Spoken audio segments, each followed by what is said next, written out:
What would it mean if we all lived our best lives? Not just as individuals, but organizations, communities. If we could live our best life, I think it would be a combination of living a life that's personally meaningful, achieving our goals, achieving our dreams, but also making the world a better place, addressing inequalities.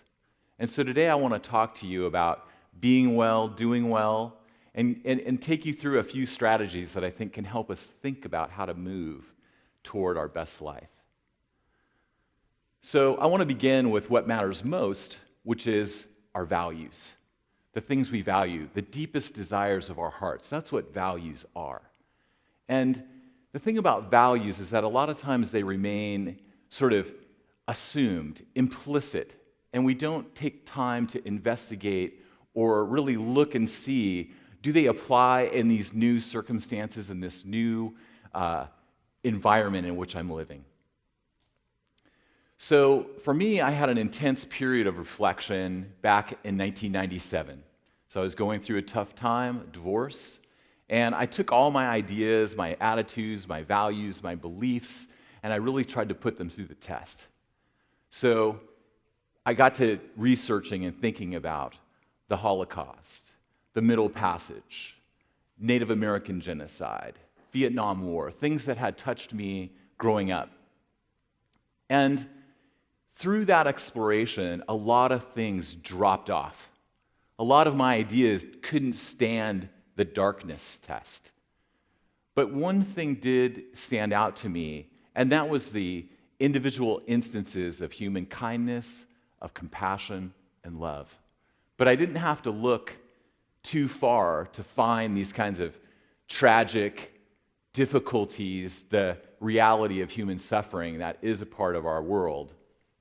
Because where I lived in Northern California, there was 13 distinct Native American tribes with their unique language and cultures, and the Wiyot tribe, which was the tribe that was closest to the population center of Eureka. And in the 1860s, they'd experienced a tragic massacre. Every year they would have this world renewal ceremony, and the men went out on a hunt, and in the night, the settlers came out and wiped out and massacred the women and children.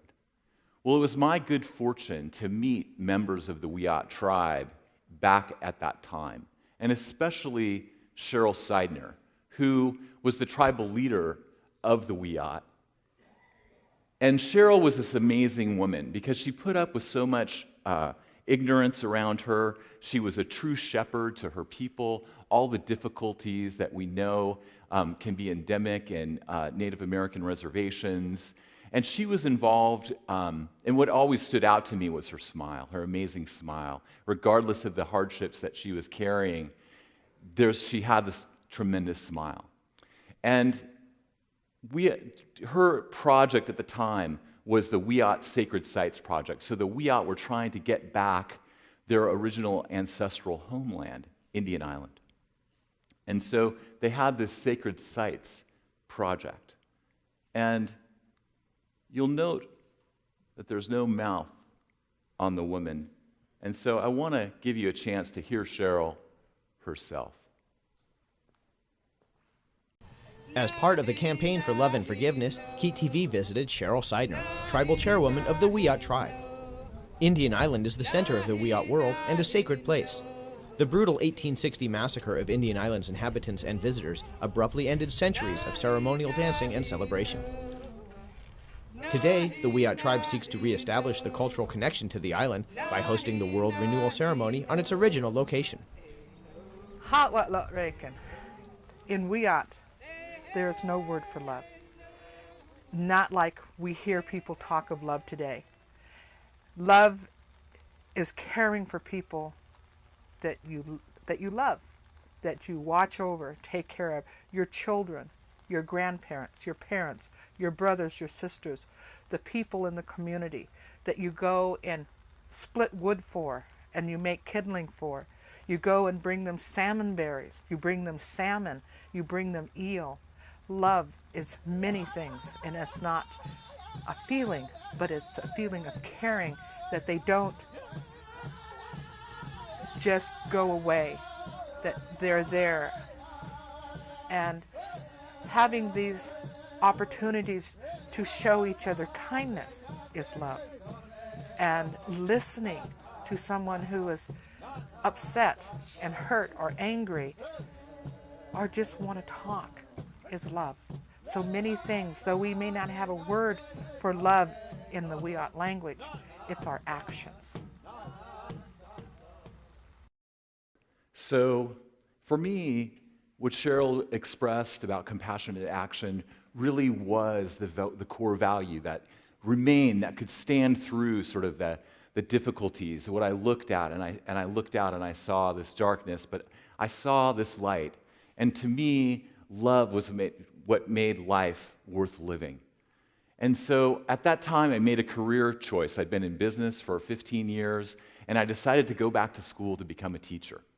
And so this meant finishing my undergrad, which meant I was a non-traditional student, which means I was the oldest person in most of my classes. And so I did a degree in speech, and I wanted to, I wanted to become a great teacher, so I was going to develop, and I needed to get a master's degree in English. I was learning to teach writing, and then I'm going to go get a PhD in education, and I'm pushing, I'm developing. But early on, at the very beginning of this journey, I started sitting in on the classes of teachers. And I was so blown away by what they did. And I saw teachers succeeding in a variety of different ways. Some with humor, some with music, some with, art. But here, I realized that each individual was going to succeed in their own way. And so we go from clarifying values to talking about strengths. So what are your strengths? How do we cultivate our strengths? For me, I think my strength was my love of learning. And that's what I brought into the classroom, really, was a love of learning. And the question for me, after watching the teachers, was not just how do I become a teacher, but how do I become a great teacher? And so this brought me deep into the world of education. And I met so many amazing people, students, researchers, educators from around the world, deepening my knowledge, my love, and helping me on this journey. So how do we discover our strengths? So there's lots of clues to thinking about your strengths. What do you yearn for? What comes easily to you? Where do you experience timelessness and flow? Where do you see glimpses of real excellence in your life? And so for me, I did see some of these things in relation to teaching. And so this journey brought me to cultivating my strengths and investing in those strengths, going from a talent, serious investment, until I could step up and bring it to a class. So here I was, I'd made this shift, I'm at the bottom of a learning journey, I'm going to become a teacher. And what's so interesting to me now, in retrospect, is how there's no way in the world I could have seen at the beginning where I was going to end up at the end. So in the beginning, I was going to be a K-12 public school teacher. Well, here I am now, I'm teaching college. And the focus isn't just critical thinking and reading and literature, but the focus is writing. And so now I'm developing and I'm going further. But then in my PhD, it's not just the teaching of writing, but it's learning. It's how people learn. And it's not just teaching. I always say, I can stand up in front of a room and teach for an hour and no one learn a thing.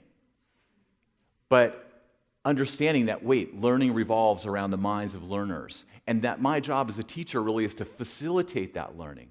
So all this deep work is happening, and I continue to grow and to transform, and my knowledge base is getting richer and deeper and stronger. So I finished my PhD, and I come to George Mason University, and the first week I'm here, 2008, two remarkable things happened to me. One, I got to ask then Senator Obama a question at a town hall rally. So I asked him a question about education, of course, and he gave some stump speech answer, which was fine. I felt honored that I got to ask him the question. But the second thing that happened was I got introduced to Bill Drayton and the world of Ashoka. And I really want to share this with you. If you don't know Ashoka, I encourage you to look them up. Bill Drayton is a man who had a vision of helping people who had world-changing ideas and providing them with financial support so they could bring them to scale. And those people are Ashoka Fellows, and there's now about 3,000 of them around the world. And Bill had this idea, if we can just find the people that are making significant and radical change and help them, we can see this world move forward.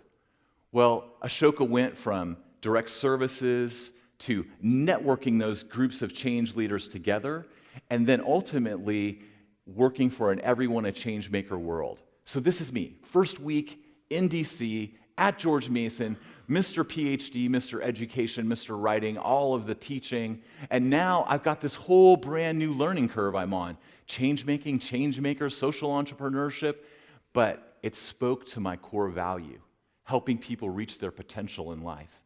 And so I begin to bring this work to my students.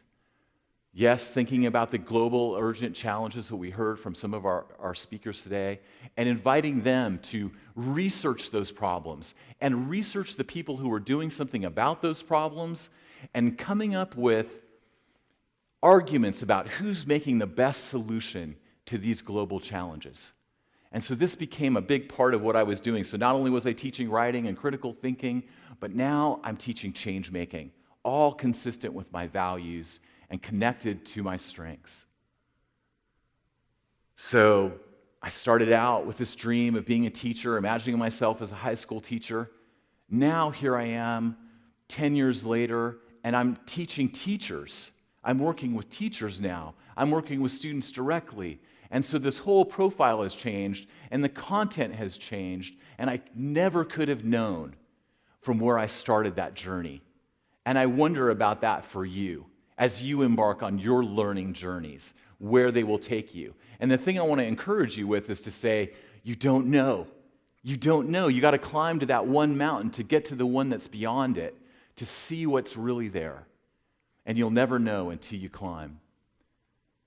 And for me, as was also mentioned earlier, it's difficult to express the numbers of people who have supported and helped, and the experiences, the relationships, and the ideas were the things that were transformative to me.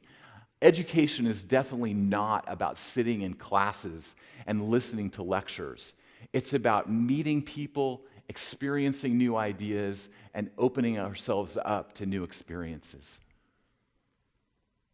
So here I am, running, trying to keep up with my friends at Ashoka, thinking about change and change leadership and how can we bring social change into the institution of higher education, because we are poised so well for this work. The research we do to create knowledge, all aimed at solving these urgent challenges that we face. The teaching that we do, developing capacities in people, all about helping them be change makers in the world. So here I am, first year composition class, and I have a student, we'll call her M. M is kind of a flaky student. She's late to class. She misses lots of class, and she has these crazy excuses for missing class. But see, I view my role as an educator as being somebody, I'm here to help you. I'm here to support you. I'm not here to be an obstacle to you. Like, there's enough obstacles in life. I don't have to be one for you. So I remember even one of the emails that she wrote was basically, because you had to have a C in the class or you get dropped from the class. She says, I really don't want to take this class over again. I said, I can't make any promises. Send me your stuff. So she misses the final presentations in class, but she does send me her PowerPoint presentation, and she does send me her final paper. 3 years later, this slide here is the opening slide of her presentation. It was a presentation on victims of childhood sexual abuse. And she sends me this letter 3 years later, and it says, "Dear Mr. Rogers, you might not remember me, but I was your student in 2011. This is 3 years later. She sent me the letter. She said, "I was your Starbucks barista and your student. And I want to thank you for assigning me a 10-page paper that would serve as the foundation for my future undergraduate studies in psychology. I used that paper and that exploration of childhood sexual abuse in all of my research. And today, I'm starting my first day on the job at the major city in America, Child Advocacy Center. And she says, I must say your assignment of a 10-page paper back in 2011 changed what I would end up doing when I received my bachelor's from GMU. I had to be a part of stopping the silence around victims' abuse. In May, I graduated. I moved. Tomorrow, I begin as case manager, a place I don't imagine I would have ever found myself had I not realized the scope of the problem. So here I am. This is what I do. This is why I do it, is to encourage people to, you're not just thinking about a career, you're thinking about aligning your values with your strengths and giving yourself permission to solve a really big problem in the world. And man, we need it. We really need it. But the real power of this story is not so much to me this individual instance. It's the example to say this. If each one of us can go out and be that change maker, be that change leader. I went up that learning curve and I was able to encourage her. Now she's writing back, encouraging me and going out and changing the world even more. And it's not just one ripple in the pond. It's multiple ripples and multiple waves that together can bring together this force that can wash away and really make serious and lasting change in the world. Imagine what we could do together if we focus on making change. Thank you.